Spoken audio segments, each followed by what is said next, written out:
হযরত মুসা কালিমুল্লাহ ডাক দিয়া বলে, ফেরাউন রে তুমি কারে ভয় দেখাও রে ফেরাউন? তোমার জালের ভয় অন্যরা করতে পারে রে, তুমি আমারে চিনতে পারো নাই রে, আমি আল্লাহর পয়গম্বর, তোমার জেলের পরোয়া করি না। জোরে বলেন সুবহানাল্লাহ। এবার ফেরাউন খুশি না বেজার? ফেরাউন খুশি না বেজার? বেজার। বলে তুমি যদি সত্যি আল্লাহর নবী হও তাহলে আমাকে কিছু দেখাও তো দেখি। তাফসীরের ভিতরে আসছে মুসা কালিমুল্লাহ বগলের ভিতরে হাতটা ঢুকাইছেন, বাহির করছে, হাতগুলো নূরে ঝলমল করতে লাগলো। সুবহানাল্লাহ। এবার ফেরাউন বলে তুমি তো জাদুকর, এইগুলো সব তুমি জাদুবিদ্যা দিয়ে করছো? বলে না। বলে হ্যাঁ। ফেরাউন কি করলো? এটা বানোয়াট কোনো কিরসা কাহিনী না, তাফসীরের ভিতরে আসছে মুসলমান। ফেরাউন বিভিন্ন দেশ থেকে বড় বড় জাদুকরদেরকে একত্রিত করছে। জাদুকরেরা তাদের জাদু বিদ্যা দিয়া তারা বাঘ, সিংহ এইগুলো হিংস্র প্রাণী তৈরি করলো। বলে জাদুকরেরা মুসা কালিমুল্লাহর সামনে আইসা বলেন, মুসা ও আল্লাহর পয়গম্বর, জাদু কি তুমি আগে দেখাবা না আমরা আগে দেখাবো? সুবহানাল্লাহ বলেন। এখানে একটা পয়েন্ট কি জানেন?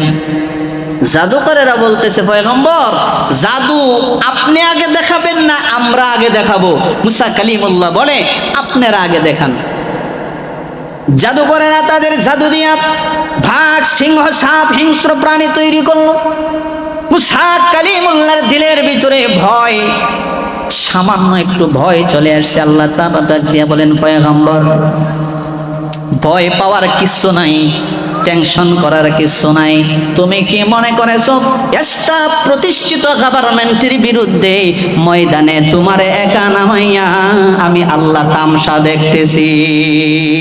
জোরে বলেন। মাঝে মাঝে মনে হয় কিসের আনন্দ, কিসের এত হাসি উল্লাস,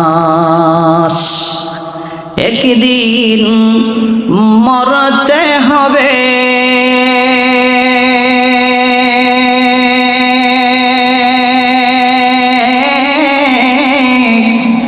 হতেই হবে লাশ।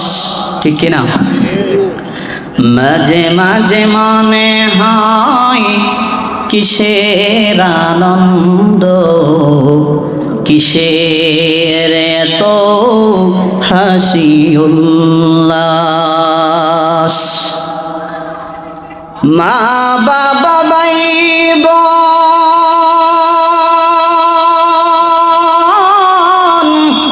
আছে যত স্বজন,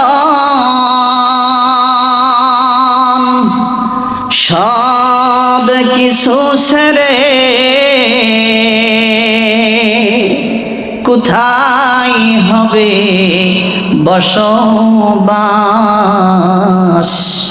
মাঝে মাঝে মনে হয় কিসের আনন্দ, কিসের এত হাসি উল্লাস, একদিন মরতে হবে,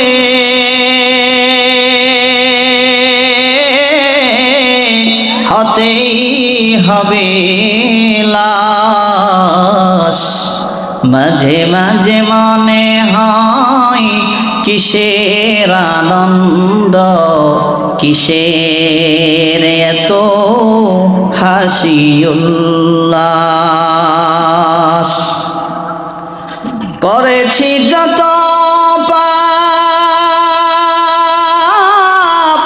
জানি না হবে কি মাফ। আমাদের জীবনে গুনাহ আছে না নাই? বলেন তো আওয়াজ দিয়ে। করেছি যত পাপ জানি না হবে কি মাফ, শেষ বিচার দিনে সবই হবে প্রকাশ। মাঝে মাঝে মনে হয় কিসের আনন্দ, কিসের এত হাসি উল্লাস। একদিন মরতে হবে, হতেই হবে লাশ। মাঝে মাঝে মনে হয় কিসের আনন্দ, কিসের এত হাসি উল্লাস। লা ইলাহা ইল্লাল্লাহ। আওয়াজ দিয়ে মোহাব্বতের সাথে যারা বাহিরে আছেন, যদি অযথা সময় নষ্ট না করে যারা দোকানপাটে আসেন, মেহরবানি করে পায়ে হাত রেখে বলবো, যুবক ভাইয়েরা, কলিজার টুকরা যুবক ভাইয়েরা, মুরব্বী বাবারা, যারা দোকানপাটে বা অযথা সময় নষ্ট করতেছেন, অল্প কিছুক্ষণ সময়ের জন্য আমরা বসে যাই। এই মাহফিল কি জীবনের শেষ মাহফিল? এই মাহফিল যেন জীবনের শেষ মাহফিল হতে পারে, সেই লক্ষ্যে আমরা ইনশাল্লাহ সকলেই আল্লাহ তাআলা যেন এই মাহফিলের খাতিরে আমাদের গোটা জিন্দিগির গুনাহগুলো মাফ করে দেয়। জোরে বলেন আমিন। সেই জন্যই ইনশাল্লাহ আমরা যারা বাহিরে আসি, অযথা সময় নষ্ট না করে অল্প কিছুক্ষণের সময়ের জন্য আমরা মাহফিলের প্যান্ডেলে বসে যাই। ইনশাল্লাহ বেশি সময় নষ্ট করব না, অল্প কিছু সময় আমরা সবাই থাকবো, আখিরি মুনাজাত করে যাব ইনশাআল্লাহ। লা ইলাহা ইল্লাল্লাহ। মাশাআল্লাহ, জোরে আওয়াজ দিয়া লা ইলাহা ইল্লাল্লাহ, লা ইলাহা ইল্লাল্লাহ। জোরে আওয়াজ দিয়া লা ইলাহা ইল্লাল্লাহ। বেরে বহু দূরে মদিনা, আমরা কেমনে যাইব জানি না। রে বহু দূরে মদিনা, আমরা কেমনে যাইব জানি না।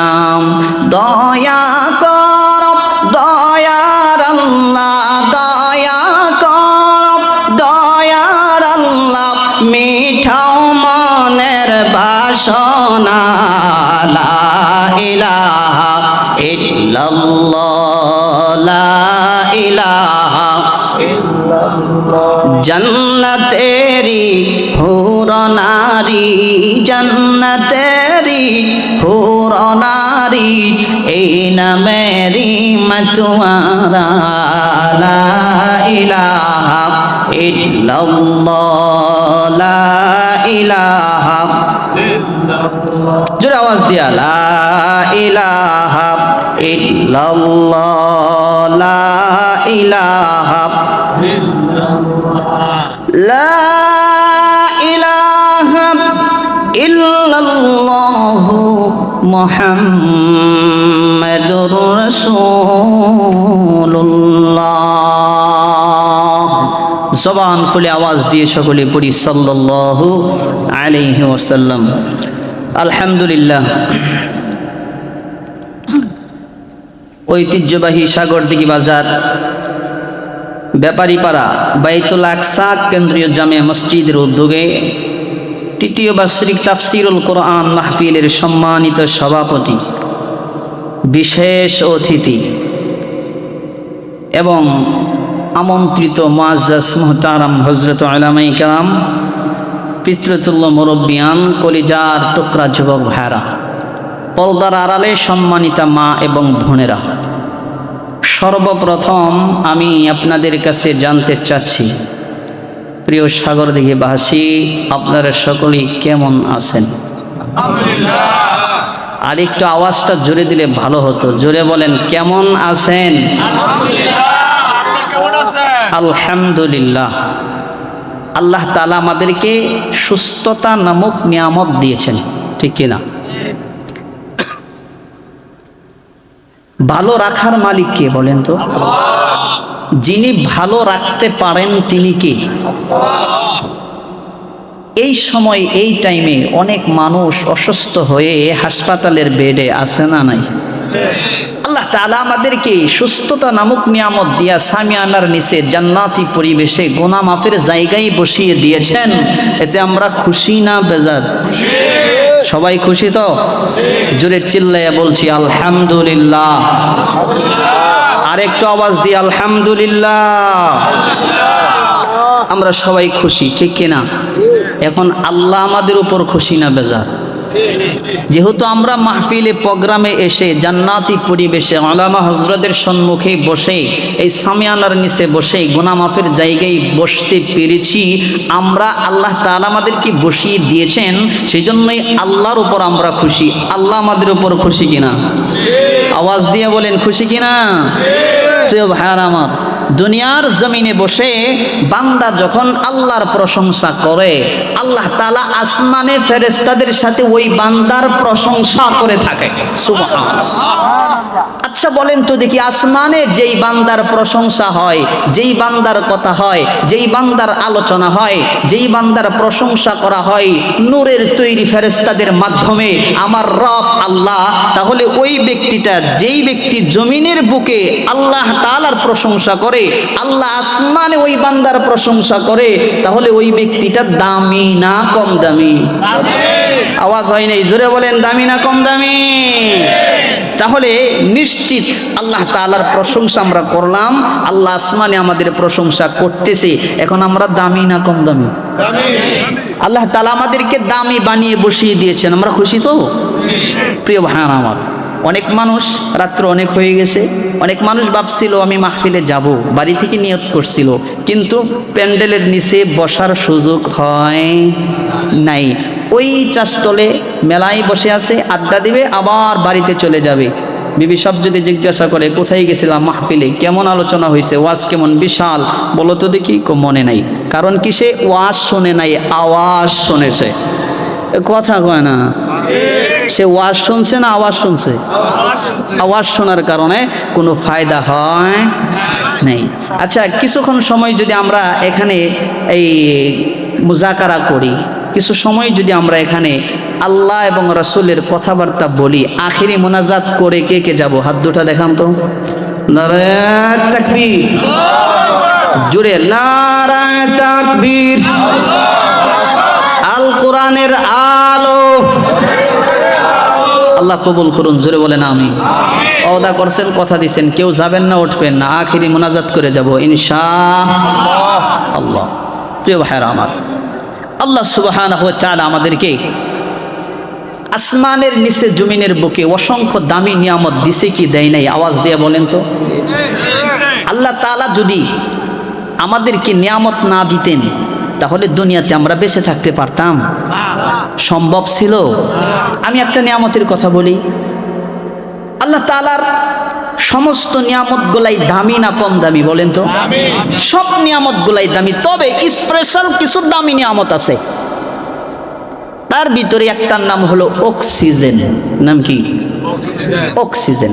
এই অক্সিজেন নামক নিয়ামত যদি আল্লাহ তাআলা 5 মিনিটের জন্য অফ করে দেয়, স্টপ করে দেয়, বন্ধ করে দেয়, কোন প্রাণী দুনিয়ার জমিনে বেঁচে থাকতে পারবে না? আমরা বেঁচে থাকতে পারবো? গ্যারান্টি দেন তো একটা, ভাই দাঁড়ান তো, যে হ্যাঁ আল্লাহ অক্সিজেন বন্ধ করে দিলে আমি বাঁচতে পারবো। বলে আমরা দেখছি তো করোনাকালীন সময়ে অক্সিজেনের বোতল নিয়ে দৌড়াদৌড়ি আর লাফালাফি আছে না নাই? সেজন্যই মুসলমান ভাইরা একটু দিলের কানটা লাগাইয়া কথাগুলো বোঝার চেষ্টা করেন। আল্লাহ রাব্বুল আলামিন দুনিয়ার জমিনে হাজারো রকমের দামি নিয়ামত আল্লাহ তাআলা আমাদেরকে দিয়েছেন, তবে স্পেশাল কিছু দামি নিয়ামত, তার ভিতরে একটার নাম হলো অক্সিজেন। নাম কি? অক্সিজেন। এটা কেমন দামি নিয়ামত মুসলমান জানো? 5টা মিনিটের জন্য যদি আমার রব আল্লাহ তাআলা বন্ধ করে দেয়, কোনো মানুষ দুনিয়ার জমিনে বাঁচতে পারবে না, থাকতে পারবে না, ঠিক কিনা? আওয়াজ দিয়া বলুন। এটা এমন দামি নিয়ামত রে ভাই, দুনিয়ার কোনো এমপি, মন্ত্রী, প্রধানমন্ত্রী, কোনো দলের উপরে আল্লাহ তাআলা এই অক্সিজেন নামক নিয়ামতটার কন্ট্রোল আল্লাহ তাআলা কারো হাতে ছেড়ে দেয় নাই। কথা বলেন ঠিক কিনা? আল্লাহ তাআলা যদি অক্সিজেন নামক নিয়ামতের কন্ট্রোল দুনিয়ার কোনো রাজা বাদশার হাতে দিত, দুনিয়ার কোনো এমপি মন্ত্রীর হাতে দিত, দুনিয়ার কোনো প্রধানমন্ত্রী হাতে দিত রে ভাই, বিরোধী দল একটাও থাকতে পারতো? কথা হয় না। এই অক্সিজেন নামক নিয়ামতের কন্ট্রোল যদি আল্লাহ কোনো প্রধানমন্ত্রী, প্রেসিডেন্ট যে ক্ষমতায় আছে বর্তমানে তার হাতে দিত, বিরোধী দল একটাও থাকতো? কি করতো? খালি স্টপ, বন্ধ, অক্সিজেন বন্ধ করে দে, সব শেষ। ঠিক কিনা? আওয়াজ দিয়া বলেন। মুসলমান ভাইরা আমার, আল্লাহ রাব্বুল আলামিন এই অক্সিজেন নামক নিয়ামতের কন্ট্রোল দুনিয়ার কোন রাজা বাদশার হাতে দেয় নাই, এমপি মন্ত্রী প্রধানমন্ত্রীর হাতে দেয় নাই, কোন ক্ষমতাশীল ব্যক্তির উপরে দেয় নাই রে ভাই। আমার রব আল্লাহ তাআলা জানায় দেয়, রে গোলাম শোনো, আমি আল্লাহ তাআলা এই অক্সিজেন নামক নিয়ামতের কন্ট্রোল করে থাকি রে বান্দা। যেখানে যাবেন সেখানেই অক্সিজেন, জোরে বলেন আছে না নাই? বলে কালো মানুষদের কাছে কম থাকবে, সুন্দর মানুষের কাছে বেশি থাকবে, এরকমটা না। ওরে ভাই, ধনাঢ্য ব্যক্তির কাছে বেশি থাকবে, গরিব অসহায় মানুষের কাছে কম থাকবে, এরকমটা না। আল্লাহ তাআলা বলেন, বান্দা শোনো, অক্সিজেন নামক নিয়ামত আমি আল্লাহ এমন ভাবে দুনিয়ার জমিনে পৃথিবীতে বন্টন করছি রে বান্দা। ঘরে যাবা আছে, বাহিরে যাবা আছে, টয়লেটে যাবা আছে, বাহিরে আসবা আছে, মসজিদে যাবা আছে, ও বান্দা জঙ্গলের ভিতরে যাইবা সেই জায়গায় আছে না না? আল্লাহ তাআলা সব জায়গায় এই অক্সিজেন নামক নিয়ামতটাকে আল্লাহ তাআলা কন্ট্রোল করে থাকেন, সমানভাবে আল্লাহ তাআলা বন্টন করে রাখছে। জোরে আওয়াজ দিয়ে বলেন সুবহানাল্লাহ। প্রিয় ভাইরা আমার, দিলের কান লাগায় কথাগুলো বোঝার চেষ্টা করেন। আল্লাহ তাআলা যেই দাবি নিয়ামতগুলো আমাদেরকে দিয়েছে, যা নিয়ামত আল্লাহ তাআলা দিয়েছে সব নিয়ামতগুলাই দামি। যা কিছু আমরা দেখি সবগুলোই আল্লাহ তাআলার নিয়ামত, ঠিক কিনা বলেন? ওয়াল্লাযী খলাকালাকুম, যা কিছু আল্লাহ দিছে আমরা যা দেখতেছি সব রবের নিয়ামত। সুবহানাল্লাহ। প্রিয় ভাইরা আমার, আল্লাহ সুবহানাহু ওয়া তাআলা যত নিয়ামত আমাদেরকে দিয়েছেন, স্পেশাল দামি কিছু নিয়ামত, তার ভিতরে একটা হলো অক্সিজেন। নাম্বার 2 হলো আল্লাহ সুবহানাহু ওয়া তাআলা আরেকটা দামি নিয়ামত আমাদেরকে দিয়েছেন, যেটার নাম হলো মহাগ্রন্থ আল কোরআনুল কারীম। সুবহানাল্লাহ বলেন। এটা এত দামি হওয়ার কারণ কি জানেন? আমার রব আল্লাহ তাআলা বলছেন, বান্দারে শোনো, হুদাল লিল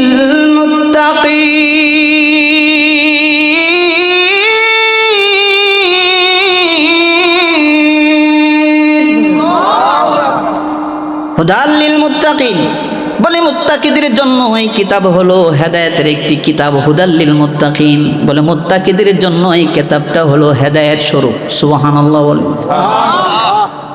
প্রিয় ভাইরা আমার, আমরা যারা এখানে বসে আছি, বলেন তো আমাদের ঘরে কোরআন আসেনি? সবার ঘরে আছে তো? কোরআনুল কারীম ঘরের ভিতরে আছে, বাইরে কিন্তু কোরআনের কদর নাই, ঠিক কিনা বলেন?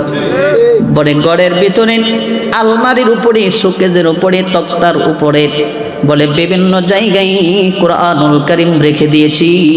বাহিরের ধুলা বালিগুলা যাইয়া ময়লা যুক্ত হয়ে আছে রে ভাই, একটা দিনের জন্য ধরা হয় না, স্পর্শ করা হয় না।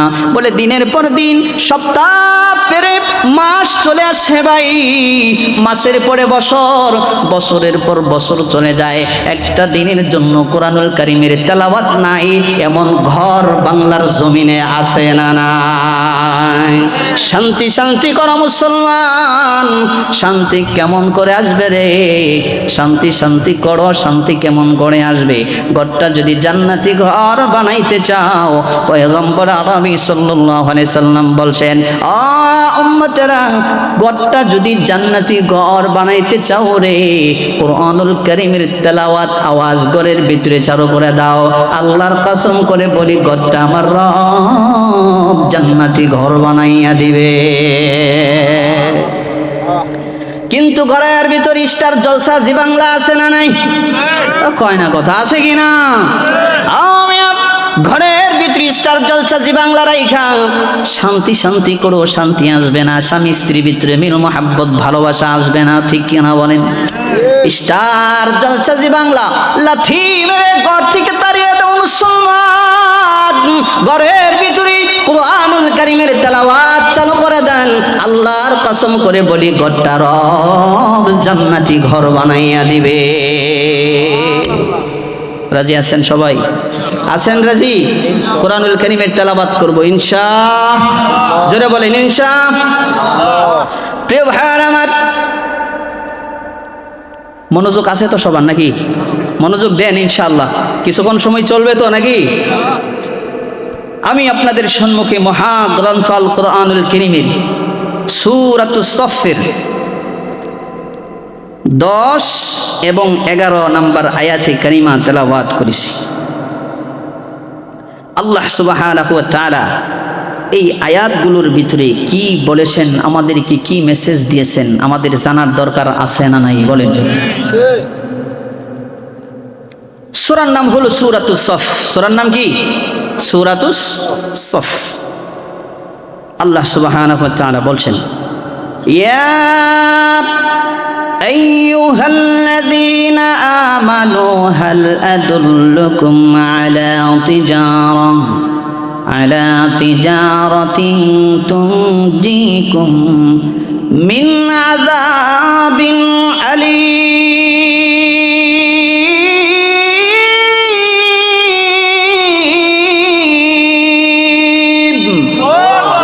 জোরে আরেকটু আওয়াজ দিয়ে বলেন আল্লাহু আকবার।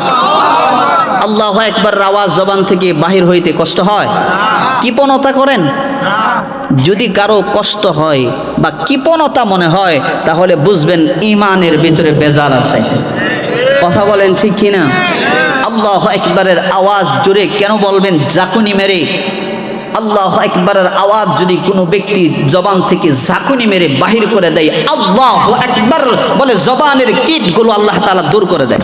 সুবহানাল্লাহ। জোরে সুবহানাল্লাহ আওয়াজ দেয়া বলেন। সেজন্য আওয়াজ জোরে হবে না আসতে হবে? জোরে হবে তো? মানুষ যেটি আছেন আলহামদুলিল্লাহ, আর প্রয়োজন নাই। এখন যেটি আছে সব ধান। সব কি? ধান। বলে চিটাগুলো আস্তে আস্তে সরে গেছে, এখন যেটি আছেন এটি কি? ধান। এটুকুই যথেষ্ট। এমন কিছু আওয়াজ দিবেন বাহির থেকে যেন বুঝতে পারে, না জানি কি একটা হইছে রে, ঠিক কিনা? আল্লাহ তাআলা বলছেন, ইয়া আইয়ুহাল্লাযীনা আমানু হাল আদুল্লুকুম আলা তিজারাতিন তুনজিকুম মিন আযাবিন আলীম।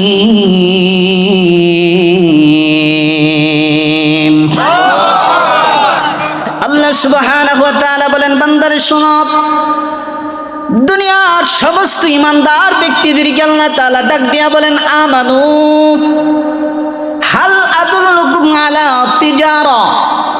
বান্দারে, দুনিয়ার জমিনে হরেক রকমের ব্যবসা আছে না নাই? বলে কেউ কাঁচামালের ব্যবসা করে, কেউ গাছের ব্যবসা, কেউ মাছের ব্যবসার সাথে জড়িত। বলে কেউ ইলেকট্রনিক ব্যবসা করে, কেউ বিদ্যুতের ব্যবসা করে। হরেক রকমের ব্যবসার সাথে মানুষ জড়িত।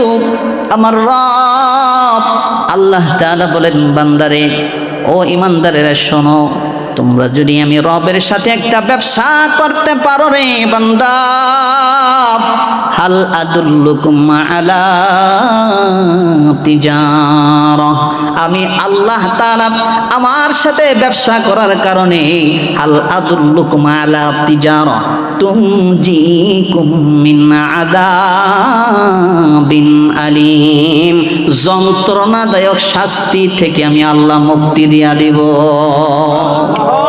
জোরে সুবহানাল্লাহ বলেন। কি করবে? কি করবে?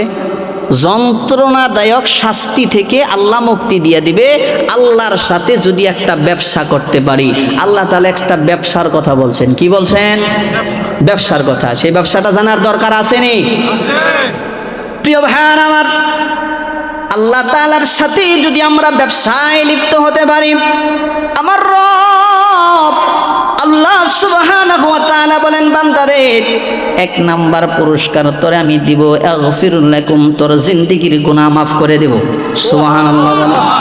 আর একটু আওয়াজ দিয়ে বলেন না ভাই সুবহানাল্লাহ। দুই নাম্বার পুরস্কার বান্দা তোরে দিব কি জানোস নি? জান্নাতিন তাজরি মিন তাহতিহাল আনহার। দুই নাম্বার পুরস্কার দিব বান্দারে, যে জান্নাতটা একমাত্র আমি আল্লাহ তোর জন্যই বানাইছি। সুবহানাল্লাহ বলেন। জান্নাত আমাদের দরকার আছে না নাই? আওয়াজ দিয়া বলেন।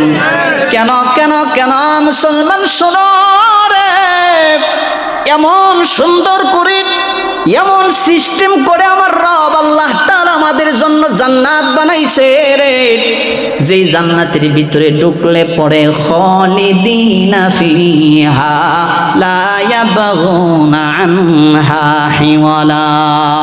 যেই জান্নাতের ভিতরে ঢুকলে পরে বান্দা কোনোদিন বাহির হইতে চাইবে না। আল্লাহ তাআলাও বলেন বান্দারে বাহির হওয়ার প্রয়োজন নাই রে, ওই জান্নাতের ভিতরে আমি আল্লাহ যা কিছু দিছি বান্দা তোর বাহির হওয়া লাগবে না, বাহির হওয়ার প্রয়োজন নাই, বাহির হইতেও চাইবি না, এমন সুন্দর করে নিয়ামত দিয়ে আমি আল্লাহ তাআলা জান্নাতটারে সাজাইছি। এই জান্নাতের দরকার আমাদের আছে না নাই? এই জোরে বলেন আছে কি না? চাইতে হবে কার কাছে? মালিক তুমি জান্নাতে তোমার পাশে আমায় একটা ঘর বানাইয়া দিও। জোরে বলেন আমিন। একটি ঘর বানাইয়া দিও, সে বিভীষিকাময় মহাদিনে তোমার প্রতি বেশি করে নিও। মালিক তুমি জান্নাতে তোমার পাশে আমায় একটা ঘর বানাইয়া দিও। জোরে মোহাব্বতে বলেন আমিন। প্রিয় ভাই আমার, দিলের কান লাগাইয়া কথাগুলো বোঝার চেষ্টা করেন ভাই। আল্লাহ তাআলা বলছেন বান্দারে আমার সাথে ব্যবসা করবি, তোর জিন্দেগীর গুনাহ আমি আল্লাহ মাফ করে দিব। সুবহানাল্লাহ। এক নাম্বার দিবে যন্ত্রণাদায়ক শাস্তি থেকে আল্লাহ মুক্তি দিয়া দিবে। দুই নাম্বার আল্লাহ গুনাহ মাফ করে দিবে। তিন নাম্বার আল্লাহ তাআলা বিনা আযাবে জান্নাত দিয়া দিবে। এই যন্ত্রণাদায়ক শাস্তি আছে না নাই? কেমন শাস্তি ভাই? বলে মরণের কষ্ট বড় কষ্ট রে ভাই, কবরের যন্ত্রণা বড় কষ্ট, হাসরের কঠিন ময়দানের যন্ত্রণা। আওয়াজ দেয়া বলেন কেমন কষ্ট রে মরণের, বুঝে আসে না ভাই। বলে যে দুনিয়া থেকে বিদায় নিয়েছে সেই কেবলমাত্র বুঝতে পারে মরণের যন্ত্রণা কত ভয়াবহ। ঠিক কিনা বলেন? কবরের আযাব কত ভয়াবহ, হাসরের কঠিন ময়দানের আযাব কত ভয়াবহ হবে রে, আমার আল্লাহ ছাড়া আর কেউ জানে না। সেই জন্যই আল্লাহ বলেন তুনজিকুম মিন আযাবিন আলীম।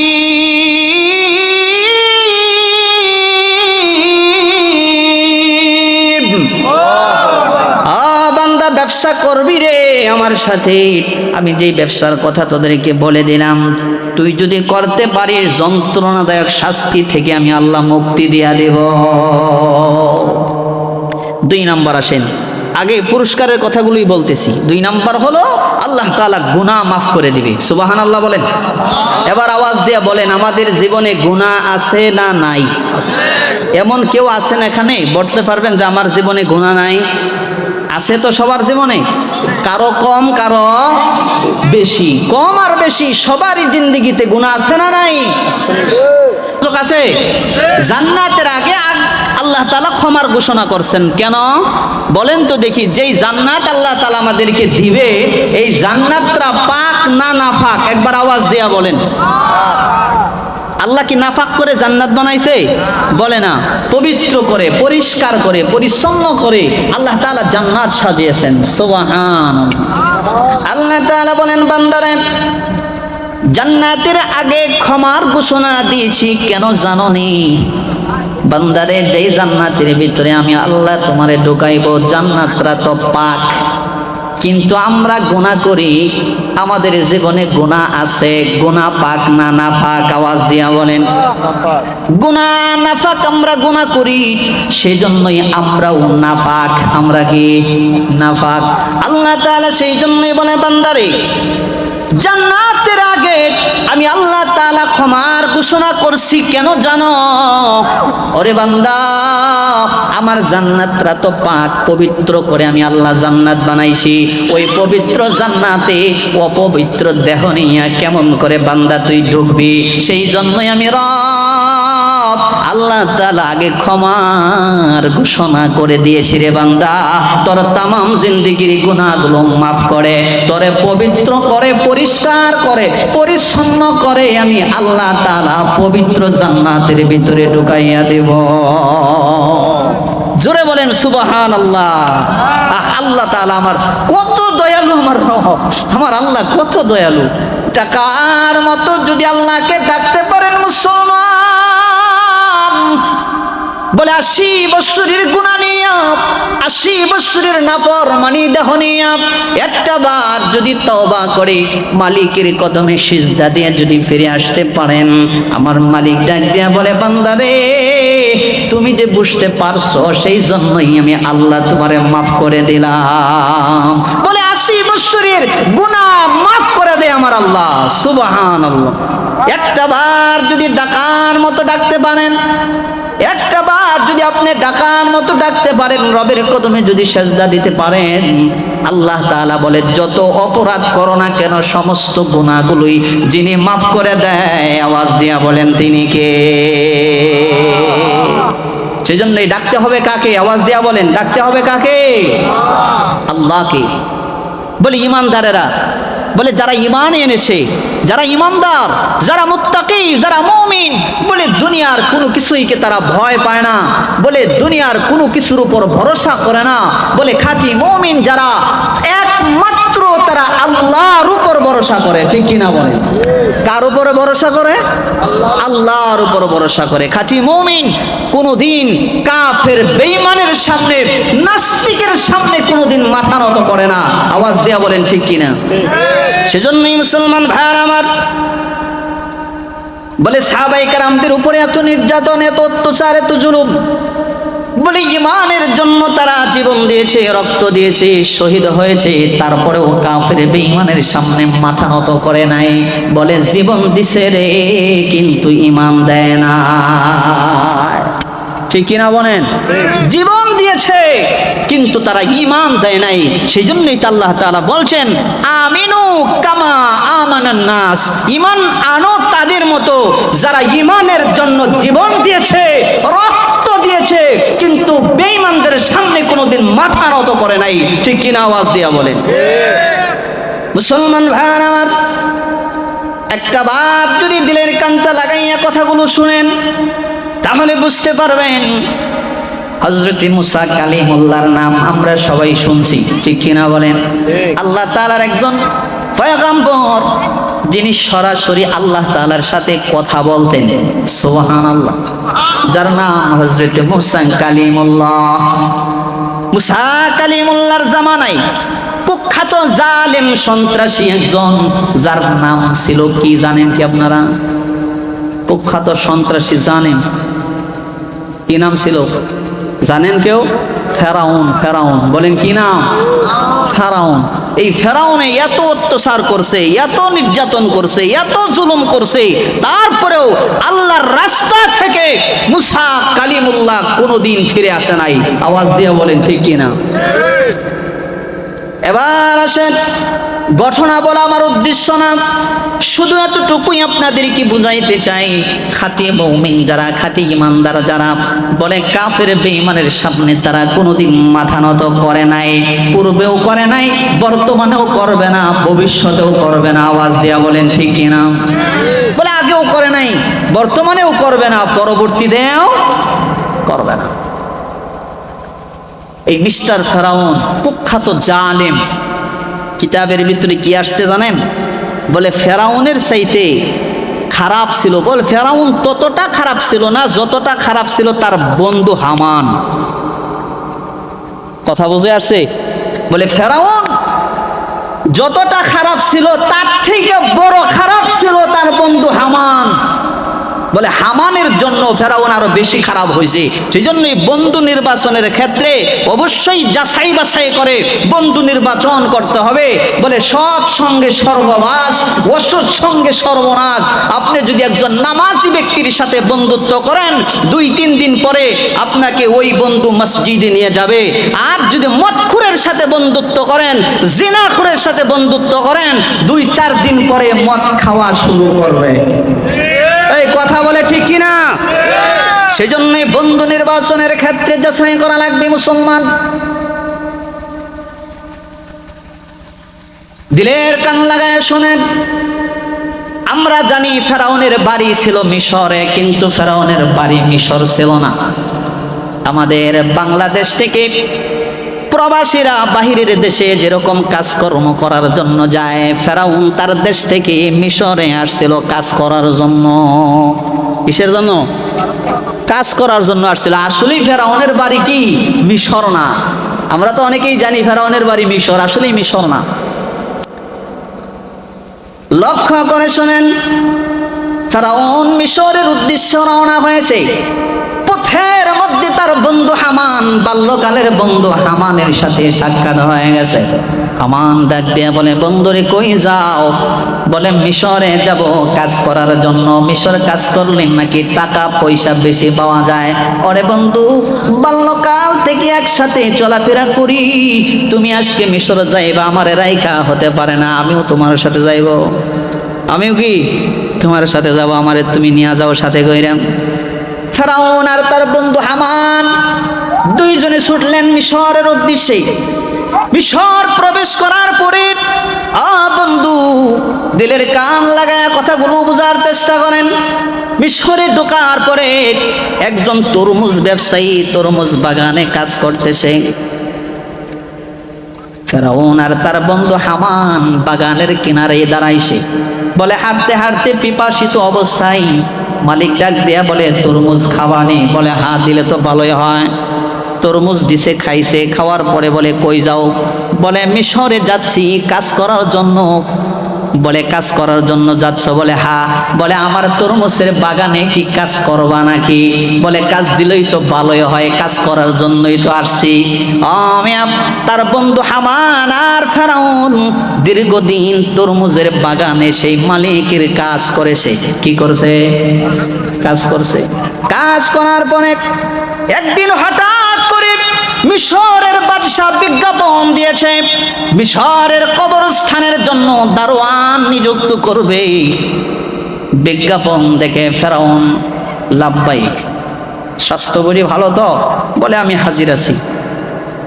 ফেরাউন সিদ্ধান্ত নিল মিশরের কবরস্থানের দারোয়ান নিযুক্ত হওয়ার জন্য সিদ্ধান্ত নিয়ে নিল ফেরাউন।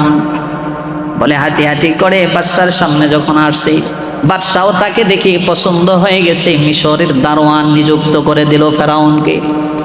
আবার ফেরাউন মিশরের দারোয়ান হওয়ার পরে, কবরস্থানের দারোয়ান হওয়ার পরে এবার সে একটা রায় দিল। রায় বলে আজ থেকে এই কবরস্থানে যারা দাফন করবে প্রত্যেকেই একটা করে স্বর্ণ মুদ্রা দিতে হবে। কয়টা? একটা করে স্বর্ণ মুদ্রা দিতে হবে। যারা দাফন করবে কবরে এই গুরুস্থানে একটা করে স্বর্ণ মুদ্রা দিতে হবে।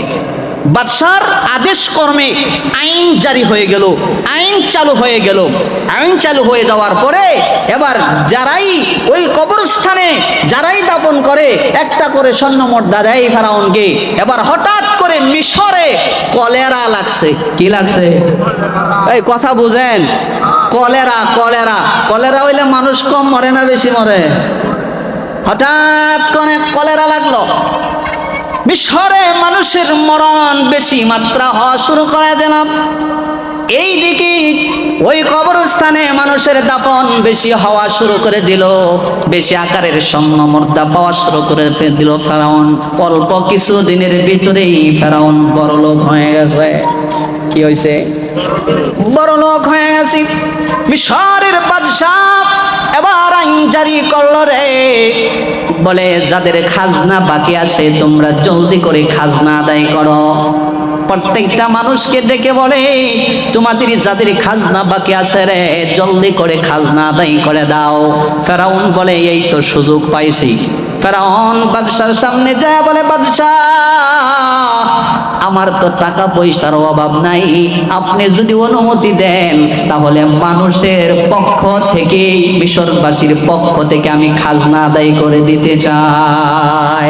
কারণ ফেরাউনের টার্গেট হলো রে মানুষের ভিতরে কিভাবে ঢোকা যায়। টার্গেট কি? জনগণের ভিতরে, মানুষের ভিতরে কিভাবে ঢোকা যায়, তার টার্গেট হলো জনগণের ভিতরে কিভাবে ঢোকা যায়। এবার মানুষ বলা বলি শুরু করে দিল। ফেরাউন কত ভালো রে, ফেরাউন যদি মিশরের কবরস্থানের দারোয়ান না হইয়া প্রধানমন্ত্রী হইতো রে আমাদের জন্য কতই না ভালো হইতো, আমাদের জন্য কতই না ভালো হইতো। হঠাৎ করে লম্বা ঘটনা, হঠাৎ করে মিশরের সেই প্রধানমন্ত্রী গেছে মইরা। কি হয়েছে? মারা গেছে। মারা যাওয়ার পরে বাদশাহ এবার নির্বাচনের ব্যবস্থা করছে। এই নির্বাচনের ভিতরে ফেরাউন হয়েছে প্রার্থী। ফেরাউন কি? প্রার্থী। লোকে বলা বলি করে, একজনের কানে আর একজন ভোট কাকে দিবি, বলে কাকে? আবার ফেরাউন। ফেরাউনের মতো ভালো মানুষ আছে নাকি? আমাদের সবার মাধ্যমে সে খাজনা আদায় করে দিছে। ফেরাউন যদি আমাদের প্রধানমন্ত্রী হতে পারে আঙ্গুর কোনো খাজনাই দিয়ে লাগতো না। ফেরাউন এক ছাড়া ভোট দিন, এক ছাড়া ভোট ফেরাউন দেওয়া শুরু করে দিল। ফেরাউন মিশরের প্রধানমন্ত্রী হয়ে গেছে। কি হয়েছে? প্রধানমন্ত্রী হয়ে গেছে। এবার সুন্দর করে দেশ চালাইতেছে। হঠাৎ করে মিশরের বাদশা গেছে মাইরা। কি হয়েছে? বাদশা মারা গেছে। বাদশা মারা যাওয়ার পরে জনগণ বলে, ফেরাউন বলে বাদশা ছাড়া তো আর দেশ চলতে পারে না। জনগণ বলে আর কাউরে বাদশা বানানোর দরকার নাই, আপনি হয়ে যান মিশরের বাদশা। আপনার যাকে ইচ্ছা মন চায় তারে প্রধানমন্ত্রী বানান। এবার ফেরাউন তার বাল্যকালের বন্ধু হামানকে ডাক দেয়া বলেন, হামান তোর ভাগ্য খুলে গেছে রে, ও হামান তোর ভাগ্য খুলে গেছে রে। আমি হইলাম মিশরের বাদশা, তুই হইলি মিশরের প্রধানমন্ত্রী। কথা বুঝে আসছে? বলে আঙ্গুল ফুলে কলা গাছ হয়ে গেছে অল্প দিনের ভিতরে। এবার ফেরাউন তার বন্ধু হামানকে ডাক দিয়ে বলেন, বন্ধু রে, ছিলাম মিশরের কামলা, তারপরে হইলাম দারোয়ান, তারপরে হইলাম প্রধানমন্ত্রী, এখন হয়ে গেছি বাদশাহ, আরো কিছু দরকার আছে নি। হামান ডাক দিয়া বলে, বন্ধু আরেকটা জিনিস বাকি আছে। বলে কি? খোদাও লাগবো। কি ওর লাগবো? বলে ক্ষুধা। এখন ক্ষুধা হওয়ার বাকি আছে, ক্ষুধা হইতে হবে। বলে এটা কি সম্ভব? হ্যাঁ সম্ভব, পরামর্শ তো আমিই দিব। ফেরাউন এবার গণক ঠাকুরদেরকে ডাক দিল। গণক ঠাকুররা আইসা বলে, ফেরাউন ছিলে তুমি মিশরের কামলা, তারপরে মিশরের দারোয়ান, তারপরে প্রধানমন্ত্রী, এখন বাদশাহ হয়ে গেছ। ফেরাউন রে, গণনা করে দেখলাম রে তোমার এই বাদশাহী বেশি দিন টিকবে না। 3 মাসের ভিতরে বনি ইসরাইলের ভিতরে এমন একজন শিশু সন্তানের জন্ম গ্রহণ হবে রে, যাকে আল্লাহ তাআলা নবুয়তের দায়িত্ব দিয়া দুনিয়ার জমিনে প্রেরণ করবে। মিশরে আসবে, ও ফেরাউন, এই সন্তানের জন্য তোমার রাজত্ব তো যাবেই যাবে রে, বলে তোমার মরণেরও আশঙ্কা আছে। এবার ফেরাউন বলল, তাহলে এই রাজত্ব পায়া লাভ কি? এই রাজত্ব পায়া আমার লাভ কি হইল? এবার লোকদেরকে ডাক দিল, বলে যত সন্তান, শিশু সন্তান এখন থেকে জন্মগ্রহণ করবে, মেয়েদেরকে ছেড়ে দেবা, ছেলেদেরকে ছাড়া যাবে না, বলে তাদেরকে টুকরো টুকরো করে নদীতে ভাসিয়ে দেবা। মারা শুরু করে দিল, বহুত লম্বা ঘটনা। মারা শুরু করে দিল, হাজার হাজার শিশু সন্তানকে ফেরাউনের লোকজন টুকরো টুকরো করে জমিনে ভাসায়া দেয়, বলে পানিতে ভাসায়া দেয়। কিন্তু হযরতে মূসা কালিমুল্লাহকে আল্লাহ তাআলা তার মায়ের কোলে নিরাপদে রেখে দিয়েছে। এক সন্তানকে মারার জন্য ফেরাউন হাজার সন্তানকে কতল করেছে, টুকরো টুকরো করেছে। আল্লাহ যাকে বাঁচাবে, মারার ক্ষমতা কারো হতে পারে না। হাজার সন্তানকে দুনিয়া থেকে বিদায় করে দিয়েছে, কিন্তু মূসা কালিমুল্লাহকে তার মায়ের কোলে আল্লাহ তাআলা নিরাপদে রেখে দিয়েছেন। সুবহান। প্রিয় ভাইরা আমার, এবার মূসা কালিমুল্লাহ যখন বড় হয়ে গেল, আল্লাহ তাআলা তাকে নবুয়তের দায়িত্ব দিয়েছেন। মূসা কালিমুল্লাহ ফেরাউনের কাছে দ্বীনের দাওয়াত নিয়ে গেল। ওয়ালাকাদ আরসালনা মূসা বিআয়াতিনা ইলা ফিরআউনা ওয়া মালাইহি ফাকালা ইন্নী রাসূলু রাব্বিল আলামিন।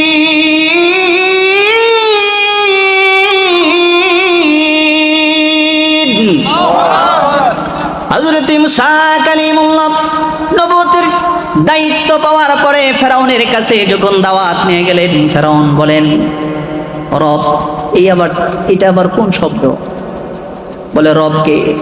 আমি তো সবচেয়ে বড় খোদা। মূসা কালিমুল্লাহ বলেন, রব্বুকুম ওয়া রব্বু আবাইকুমুল আউয়ালিন।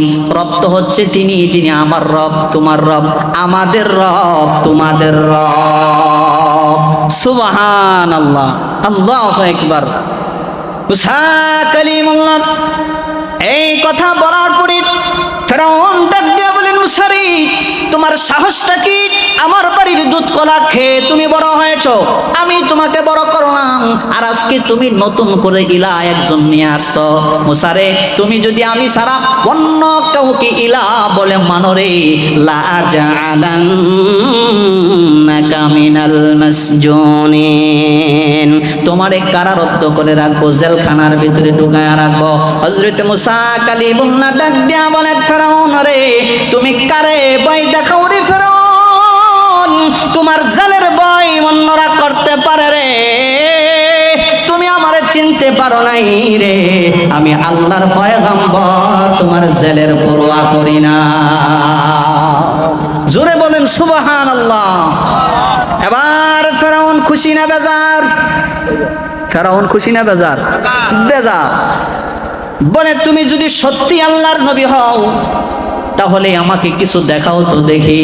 তাফসীরের ভিতরে আসছে, মূসা কালিমুল্লাহ বগলের ভিতরে হাতটা ঢুকাইছেন, বাহির করছে, হাতগুলো নূরে ঝলমল করতে লাগলো। সুবহানাল্লাহ। এবার ফেরাউন বলে, তুমি তো জাদুকর, এইগুলো সব তুমি জাদুবিদ্যা দিয়ে করছো? বলে না। বলে, হ্যাঁ। ফেরাউন কি করলো? এটা বানোয়াট কোনো কিরসা কাহিনী না, তাফসীরের ভিতরে আসছে। মুসলমান ফেরাউন বিভিন্ন দেশ থেকে বড় বড় জাদুকরদেরকে একত্রিত করছে। জাদুকরেরা তাদের জাদু বিদ্যা দিয়া তারা বাঘ, সিংহ, এইগুলো হিংস্র প্রাণী তৈরি করলো। বলে জাদুকরেরা মূসা কালিমুল্লাহর সামনে আইসা বলেন, মূসা, ও আল্লাহর পয়গম্বর, জাদু কি তুমি আগে দেখাবা না আমরা আগে দেখাবো? সুবহানাল্লাহ বলেন। এখানে একটা পয়েন্ট কি জানেন? জাদুকরেরা বলতেছে, পয়গম্বর, জাদু আপনি আগে দেখাবেন না আমরা আগে দেখাবো? মূসা কালিমুল্লাহ বলে, আপনারা আগে দেখান। জাদুকরেরা তাদের জাদু দিয়া বাঘ, সিংহ, সাপ, হিংস্র প্রাণী তৈরি করলো। মূসা কালিমুল্লাহর দিলের ভিতরে ভয় সামান্য একটু ভয় চলে আসছে। আল্লাহ তাআলা ডাক দিয়ে বলেন, পয়গম্বর ভয় পাওয়ার কিছু নাই, টেনশন করার কিছু নাই। তুমি কি মনে করেছো একটা প্রতিষ্ঠিত গভর্নমেন্টের বিরুদ্ধে ময়দানে তোমার একা নামাইয়া আমি আল্লাহ তামসা দেখতেছি? জোরে বলেন সুবহানাল্লাহ। তুমি কি এই কথা মনে করছো যে একটা প্রতিষ্ঠিত একটা গভর্নমেন্টের বিরুদ্ধে তোমার একা নামাইয়া আমি আল্লাহ তামসা দেখতেছি? ভয় পাওয়ার কোনো কারণ নাই, টেনশন করার কোনো কারণ নাই, চিন্তা করার কোনো কারণ নাই। পয়গম্বর হাতের লাঠি ছেড়ে দাও। মুসা কালিমুল্লাহ, আল্লাহ তাআলা তাকে যে লাঠি মৌজিজা দিয়েছিলেন, হাতের লাঠি জমিনে ছাড়ার সাথে সাথেই বিশাল আকারের সাপ হয়ে গেছে। মুসা কালিমুল্লাহর লাঠি মার্কা সাপে যখন হা করছে, বলে জাদুকরদের তৈরি করা সব বাঘ, সিংহ, হিংস্র প্রাণী সব মুসা কালিমুল্লাহর লাঠি মার্কার সাপের পেটের ভিতরে ঢুকে পড়ছে। জোরে আওয়াজ দিয়া সুবহানাল্লাহ বলেন না। মুসলমান ভাইরা আমার, এবার জাদুকরেরা এই দৃশ্যটা দেখে সঙ্গে সঙ্গেই সেজদায় পড়ে গেছে। আমার আল্লাহ তাআলা বলেন ফাউলকিয়া, বলে সেজদায় পড়ে নাই রে, আমি আল্লাহ তাআলা তাদেরকে সেজদায় ফালাইছি। বলে কেন কেন জাননি? বলে জাদুকরেরা পয়গম্বরের সামনে বিনয়ের সাথে বলছিলেন, পয়গম্বর জাদু আপনি আগে দেখাবেন না আমরা আগে দেখাবো? দুনিয়ার মানুষ শুনো, আমার পয়গম্বরের সামনে দাঁড়াইয়া বিনয়ের সাথে কথা বলার কারণে, আমার পয়গম্বরের সামনে দাঁড়ায়া বিনয়ের সাথে আচরণ করার কারণে, সহানুভূতি করার কারণে আমি আল্লাহ তাআলা জাদুকরদেরকে ঈমান আনার মতো ব্যবস্থা করে দিয়েছি। বলে একটা পয়গম্বরের সামনে বিনয়ী হওয়ার কারণে আল্লাহ তাআলা তাদেরকে ঈমান আনার মতো ব্যবস্থা করে দিয়েছেন। জোরে আওয়াজ দিয়া বলেন সুবহানাল্লাহ। ফেরাউন কই জনমের মতো আমার বাড়িতে খাইয়া দুপুর বেলায় আনলাম জাদু দেখানোর জন্য, আনলাম মুসা কালিমুল্লাহর সেই জাদুকে বিনষ্ট করার জন্য, আর তোরাই কালেমা পড়ে মুসলমান হয়ে গেলি, তোদেরকে ছাড়া যাবে না। এবার সেই নতুন মুসলমানদেরকে মারা শুরু করে দিল। কারো হাত কাটে, কারো পা কাটে, তাফসীরের ভিতরে আসছে কারো হাত কাটে, কারো পা কাটে। এরকম করে যখন মারা শুরু করে দিল, তখন সেই নতুন মুসলমানেরা আল্লাহ তাআলার সাথে, আল্লাহ তাআলার কাছে দোয়া করা শুরু করে দিলেন, ওগো রব, ওগো মালিক, আমাদেরকে সবর করার মতো তৌফিক দান করেন, আর মুসলমানদের ঈমানি মরণ আমাদেরকে দান করেন। জোরে বলেন আমিন। আরেকটা আওয়াজ দিয়ে বলেন আমিন। প্রিয় ভাই আমার, অনেক লম্বা ঘটনা। ফেরাউনকে মারার জন্য, মুসা কালিমুল্লাহকে মারার জন্য ফেরাউন লোকজনদেরকে একত্রিত করলো, দাওয়া করলো। মুসা কালিমুল্লাহ দরিয়ার কিনারে মানুষদেরকে বলে, মুসলমানদেরকে, তার উম্মতদেরকে হেদায়েতের কথা বলতেছেন। বলে ফেরাউন তার লোকজনদেরকে নিয়ে চতুর্দিকে ঘিরে ফেলেছে। বলে একদিক দিয়া দরিয়া, তিন দিক দিয়া ঘিরে ফেলেছে, আক্রমণ করা শুরু করে দিল। মুসলমানেরা, উম্মতেরা ডাক দিয়া বলেন, পয়গম্বর আর বুঝি বেঁচে থাকা গেল না, আর বুঝি বাঁচার কোনো রাস্তা হইল না, বাঁচার কোনো পথ থাকবে না। বলে ফেরাউনের লোকজন আমাদেরকে তিন দিক দিয়ে আক্রমণ করেছে, একদিক দিয়ে দরিয়া, পালানোর কোনো রাস্তা নাই, কোনো পথ নাই, আমরা এখন কি করতে পারি? মুসা কালিমুল্লাহ তার উম্মতদেরকে ডাক দিয়া বলেন, উম্মতেরা শোনো, টেনশন করার কোনো কারণ নাই, চিন্তা করার কোনো কারণ নাই, আল্লাহ আমাদের সাথে আছেন। সুবহানাল্লাহ, আল্লাহ আমাদের সাথে আছেন। হযরত মুসা কালিমুল্লাহকে আমার রব আল্লাহ তাআলা ডাক দিয়ে বলেন, মুসা রে, হাতের লাঠি দিয়া দরিয়ায় আঘাত করো। তাফসীরের ভিতরে আসছে হাতের লাঠি দিয়া হযরত মুসা কালিমুল্লাহ যখন দরিয়ায় আঘাত করলে রে ভাই, একটা আর দুইটা না, 12টা রাস্তা আল্লাহ তাআলা দরিয়ার ভিতরে খুলে দিয়েছে। সুবহানাল্লাহ, 12টা রাস্তা আল্লাহ তাআলা দরিয়ার ভিতরে খুলে দিয়েছে। সুবহানাল্লাহ। এবার মুসা কালিমুল্লাহ তার উম্মতদেরকে নিয়ে যখন দরিয়ায় নেমেছে, আরাম সে ওপারে নদীর ওপারে চলে যাবে। মধ্যস্থলে যখন আসছে ফেরাউন তার দলবল নিয়ে দরিয়ার কিনারে আসছে। বলে মুসা কালিমুল্লাহ যখন দরিয়া পাড়ি দিয়ে দিছে, বলে ফেরাউন তার দলবলদেরকে নিয়ে যখন দরিয়ার মধ্যস্থলে আসছে, আওয়াজ দিয়ে বলেন তো ভাই, দরিয়াতে রাস্তা হয়েছিল কার হুকুমে? হয় নাই, জোরে আওয়াজ দিয়ে বলেন কার হুকুমে? আল্লাহর হুকুমে রাস্তা হয়েছিল। শেষ করে দেব। আল্লাহর হুকুমে রাস্তা হয়েছিল মুসলমান। আল্লাহ তাআলা ফেরাউন আর তার লোকজন দলবল যখন দরিয়ার মধ্যস্থলে এসেছে, আল্লাহ তাআলা পানির প্রতি অর্ডার করলেন, পানির রাস্তা বন্ধ করে দে। রাস্তা কি করে দে? বন্ধ করে দে। এবার দরিয়ার ভিতরে তুফান শুরু হয়ে গেছে, তুফান শুরু হয়ে গেছে। এই তরঙ্গমালার ভিতরে ফেরাউনের লোকজন চুবনি খেয়ে খেয়ে সব শেষ। এবার ফেরাউন একা বেঁচে আছে। একবার এই বেচারা পানির নিচে যায়, আর একবার পানির উপরে উঠে। পানি খাইতে খাইতে ফুটকা মাছের মতো মোটা হয়ে গেছে। কি হয়েছে? ফুটকা মাছের মতো মোটা হয়ে গেছে। দেখা বাঁচার কোনো রাস্তা নাই, বাঁচার কোনো রাস্তা নাই, দ্বিতীয় কোনো রাস্তা নাই আল্লাহ ছাড়া। তখন ফেরাউন লাস্ট পর্যায়ে ঈমান এনেছিল। কি আনছিল? আমানতু আন্নাহু লা ইলাহা ইল্লাল্লাযী আমানাত বিহি বানু ইসরাঈল। আল্লাহ আমি ঈমান আনলাম। ওই বানু ইসরাঈলের লোকজন যে রবের উপর, যে আল্লাহর উপর ঈমান আনছিল, আমিও আনলাম। আল্লাহ এখন তো আমি মুসলমান হয়েছি, আমারে ছাইরা দাও না। বেচারা আল্লাহ রাব্বুল আলামিন ডাক দিয়া বলেন ফেরাউন, বছরের পর বছর, শতাব্দীর পর শতাব্দী আমার পয়গম্বররে তুমি কষ্ট দিয়েছো, আমার পয়গম্বর উপর নির্যাতন করেছো, জুলুম করেছো, অত্যাচার করেছো। অনেক সময় তোমারে দিছি রে। ফেরাউন তুমি ভালো হও নাই, আজকে কিন্তু তোমাকে আর ছাড়া হবে না। ফেরাউন আমি আল্লাহ তাআলা তোমাকে মারবো। আল্লাহ তাআলা বলেন ফেরাউন রে, তবে আমি তোমার বডি, তোমার দেহটাকে বাঁচায় রাখবো। রব পানির প্রতি অর্ডার করলেন, পানি রে তোর দাঁড়াতে, তোর ক্ষমতার দাঁড়াতে ফেরাউনের লাশ যেন না পচে, নষ্ট না হয়। মাছের প্রতি অর্ডার করলেন, মাছ রে ফেরাউনের লাশ খাদ্য হিসাবে গ্রহণ করতে পারবি না। আল্লাহ তাআলা রব হাজার হাজার বছর দরিয়ার ভিতরে, গভীর সাগরের তলদেশের ভিতরে রাখছেন। আজও পর্যন্ত ফেরাউনের লাশটাকে টিকায় রাখছেন। কেন কেন জানেননি? আমার আল্লাহ তাআলা ডাক দিয়া বলেন, দুনিয়ার মানুষ শোনো রে, শোনো। ফেরাউনের মতো যদি কেউ কাফের বেঈমান, ফেরাউনের মতো কুখ্যাত সন্ত্রাসী যদি আজও কেউ হতে চায়, তারা যেন বুঝতে পারে আল্লাহ তাআলা ইচ্ছা করলে সুটকি বানায়াও রাখতে পারে। আওয়াজ দেয়া বলেন ঠিক কিনা? ফেরাউনের লাশ আজও আছে সুটকি হইয়া মিশরের জাদুঘরে, আছে না নাই? আওয়াজ দিয়া বলেন। সেজন্যই মুসলমান ভাইরা আমার, প্রিয় ভাইরা, আল্লাহ সুবহানাহু ওয়া তাআলা যা কিছু জানিয়ে দিয়েছেন, ডাকার মতো যদি ডাকতে পারেন, খাঁটি মুমিন যদি হতে পারেন, যত বড় বিপদ আপদ আর মুসিবত আসুক না কেন, মুসলমান হেফাজত যিনি করবেন, আওয়াজ দিয়া বলেন তিনি কে? একমাত্র আল্লাহ। সুবহানাল্লাহ বলেন।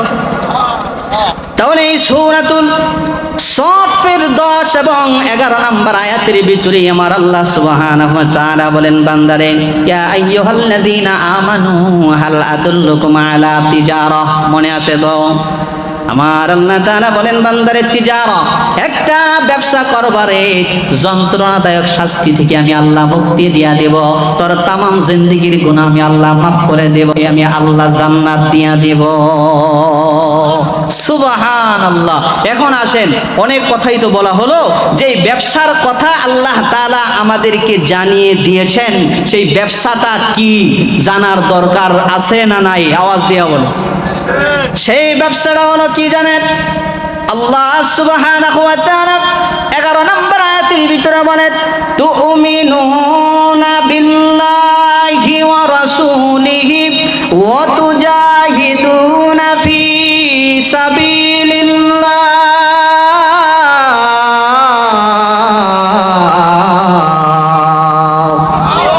তুমিনুনা বিল্লাহি ওয়া রাসূলিহি ওয়া তুজাহিদুনা ফি সাবিলিল্লাহ, আল্লাহ এবং রাসূলের উপর ঈমান আনার পরে যেই ব্যবসাটার কথা আল্লাহ তাআলা বলেছেন, ওয়া তুজাহিদুনা ফি সাবিলিল্লাহ, চিল্লায়ে বলেন সুবহানাল্লাহ। বলেন তো দেখি, জান কার, মাল কার? আমরা তো শুধু আমার আমার বলে জিন্দেগিটা কাটায় দিলাম, জান আমার মাল আমার, কিন্তু জান আমার না, মাল আমার না। ওয়াতুজাহিদুনা ফি সাবিলিল্লাহ, আল্লাহ তাআলা বলেন বান্দারে ব্যবসাটা কি জানো? আল্লাহ এবং রাসূলের উপর ঈমান আনার পরে ওয়াতুজাহিদুনা ফি সাবিলিল্লাহ, বলে তোমার জান এবং তোমার মাল নিয়ে আমি আল্লাহর রাস্তায় জিহাদ করো। সুবহানাল্লাহ বলেন। বলে জান এবং মালের মাধ্যমে আল্লাহর রাস্তায় জিহাদ। এখন আমরা মনে করি জিহাদ শুধু তরোয়াল দিয়ে যে যুদ্ধ করা হয় এটাই মনে হয় শুধু জিহাদ, ঠিক কিনা বলেন? কিন্তু না না, একটু খেয়াল করে শুনেন, জিহাদ মানে হলো অসম্পূর্ণ কাজকে সম্পূর্ণ করার জন্য যে প্রচেষ্টা করা হয় সেই প্রচেষ্টার নাম হলো জিহাদ। মনে করেন এই যে আমাদের ইমানের দুর্বলতা, ইমানের কমতি আছে না নাই বলেন তো? ইমানের কমতি থাকার কারণে নামাজ ভালো লাগে না, ইমানের কমতি থাকার কারণে আমল ভালো লাগে না, ইমানের কমতি থাকার কারণে ঘুষের সাথে সুদের সাথে, জোরে বলেন আছে না নাই? ইমানের কমতি থাকার কারণে মালে বেজাল, ইমানে কমতি থাকার কারণে ব্যবসার ভিতরে বেজাল, জোরে বলেন আছে না নাই? কোন মানুষ যদি সেই ইমানকে পরিপূর্ণ করার জন্য চেষ্টা করে, এই প্রচেষ্টার নাম হলো জিহাদ। এই জিহাদ করতে গেলে জানেরও প্রয়োজন আছে, মালেরও প্রয়োজন আছে না নাই? বলে শুধু মাল দিয়া জিহাদ হয় না, আর মাল ছাড়া জান দিয়াও জিহাদ হয় না। বলে জিহাদ করতে গেলে, প্রচেষ্টা করতে গেলে মালেরও দরকার, জানেরও দরকার, জোরে বলেন ঠিক কিনা, আওয়াজ দিয়া বলেন। প্রিয় ভাই আমার, এই যে আপনাদের মসজিদ, ব্যাপারী পাড়া না এটা? ব্যাপারী পাড়া বাইতুল আকসা না নাকি? বাইতুল আকসা জামে মসজিদ, কেন্দ্রীয় জামে মসজিদ। এই মসজিদ করতে গেলে শুধু কি জানেরই দরকার হয়েছে না মালেরও দরকার হয়েছে? এই আওয়াজ দিয়া বলেন, জান এবং মাল দুটোটাই কি প্রয়োজন হয়েছে।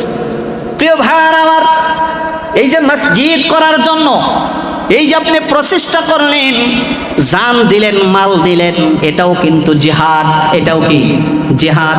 কারণ মসজিদে নামাজ হয়, নামাজের মাধ্যমে আল্লাহকে পাওয়া যায়, ঠিক কিনা বলেন? নামাজের মাধ্যমে কাকে পাওয়া যায়? আল্লাহকে পাওয়া যায়। মসজিদ আমরা বানাই কেন? বলে এটা আল্লাহর ঘর। এটা কি আল্লাহর ঘর। এই ঘরে সেজদা হবে একমাত্র কার জন্য? আল্লাহর জন্য সেজদা হবে, ঠিক কিনা? আওয়াজ দেওয়া বলেন। কারণ মসজিদে কেউ অন্য কারো সেজদা করে না, মসজিদ আল্লাহর ঘর, আল্লাহর জন্যই মসজিদে সেজদা করার জন্য মানুষ বাহির থেকে মসজিদে যায়, ঠিক কিনা বলেন? মুসলমান ভাই আমার, রাসূল করিম সাল্লাল্লাহু আলাইহি সাল্লামের একজন সাহাবী আল্লাহ রাসূলের কাছে যায়, বলেন নবী গো, মানুষ আল্লাহ তাআলার নিকটবর্তী কখন হয় জানেন? আমাকে একটু জানায়া দেন। আল্লাহর নবী বলছেন, আকরাবু মা ইয়াকুল আবদু ওয়া হুয়া সাজিদ। সাহাবীরে, বান্দা যখন কদমে সেজদায় লুটে যায় আল্লাহর জন্য, বলে আল্লাহ এবং বান্দার মাঝখানে কোনো পর্দা থাকে না, বান্দা একেবারে আল্লাহর নিকটবর্তী হয়ে যায়। সুবহানাল্লাহ। বলে সেজদা করলে কি হয়? বান্দা একেবারে আল্লাহর কাছে চলে যায়, কাছে। কিন্তু এই সেজদা আমাদের ভালো লাগে না। বলে কেন? বলে ঈমানের ভিতরে বেজাল, ঠিক কিনা বলেন? বলে ঈমানের কমতি থাকার কারণে, ঈমানে বেজাল থাকার কারণে এই সেজদা আমাদের ভালো লাগে না। প্রিয় ভাইরা আমার, সেজন্যই জান এবং মালের মাধ্যমে আল্লাহর রাস্তায় জিহাদ করতে রাজি আছেন সবাই? কে কে রাজি আছেন? দুই হাত তুলে আল্লাহকে দেখান। নারে তাকবীর। নিজের জান এবং মাল দিয়ে, নিজের জান এবং মাল দিয়ে আল্লাহর রাস্তায়, আল্লাহর রাস্তে জিহাদ করব ইনশাআল্লাহ। আওয়াজ দেয়া বলেন। প্রিয় ভাইরা আমার, অনেক রাত্র হয়ে গেছে, গভীর রজনী, অনেক রাত হয়ে গেছে, আর সময় নষ্ট করব না। মান বানা লিল্লাহি মাসজিদান বানাল্লাহু বাইতান ফিল জান্নাহ। আল্লাহ রাসূল বলছেন যে যারা আল্লাহর জন্য দুনিয়ার জমিনে ঘর বানাবে, আল্লাহ তাআলা তার জন্য জান্নাতে বাড়ি বানাবে। সুবহানাল্লাহ। আমরা সবাই রাজি আছি দুনিয়াতে আল্লাহর জন্য ঘর বানাবো তো ইনশাআল্লাহ। এই যে আপনাদের মসজিদ, এই মসজিদের অনেক কাজ বাকি আছে, আমি দেখলাম অনেক কাজ বাহিরে ভিতরে অনেক কাজ বাকি আছে। এই মসজিদের জন্য আল্লাহর হস্তে আল্লাহর ঘর নির্মাণ করব ইনশাআল্লাহ। অনেক দান খয়রাত আপনারা করছেন, বিভিন্নভাবে বিভিন্ন ভাইয়েরা টাকা পয়সা দান করছেন। একেবারে লাস্ট পর্যায়ে আখিরি মুনাজাতের আগে যে যা পারেন আল্লাহর হস্তে শরীক হয়ে তারপরে আমরা মুনাজাত করে বিদায় হয়ে যাব ইনশাআল্লাহ। পকেটে হাত দেন তো ভাই, যে যা পারেন ইনশাআল্লাহ। দিছেন, অনেক দিছেন, যে যা পারেন এখন 100, 500, 1000, 5000 যে যা পারেন এখন ইনশাআল্লাহ। লাস্ট টাইমে গভীর রজনী একটা রুমাল নিয়ে গেলেও ভালো হয় ইনশাআল্লাহ। একটা রুমাল নিয়ে যান, যে যা পারেন। পকেটে একটু হাত দেন ভাই। দোয়া কবুলের বিশেষ একটি শর্ত আল্লাহর রাস্তায় দান করা, যে যা পারি ইনশাআল্লাহ। পকেটে হাত দেন ভাই, যে যা পারি ইনশাআল্লাহ। আল্লাহর রাস্তায় আল্লাহর ঘরের জন্য ইনশাআল্লাহ আমরা দান করে তারপরে আখিরি মুনাজাত করে শরীক হয়ে যাব, আমরা বাড়িতে বিদায় হয়ে যাব ইনশাআল্লাহ। আল্লাহ তাআলা কবুল করুন। কোনো ভাই যদি থাকেন 100 টাকা আমার হাতে দিবেন, যদি কোনো ভাই থাকেন 500 টাকা আমার হাতে দিবেন। আমি গভীর রজনীতে আপনার জন্য। তো ভাইয়ের নাম কি? আরিফুর রহমান ভাই 100 টাকা। মারহাবা। আল্লাহ কবুল করো, মঞ্জুর করো, দুনিয়া আখিরাতের কামিয়াবি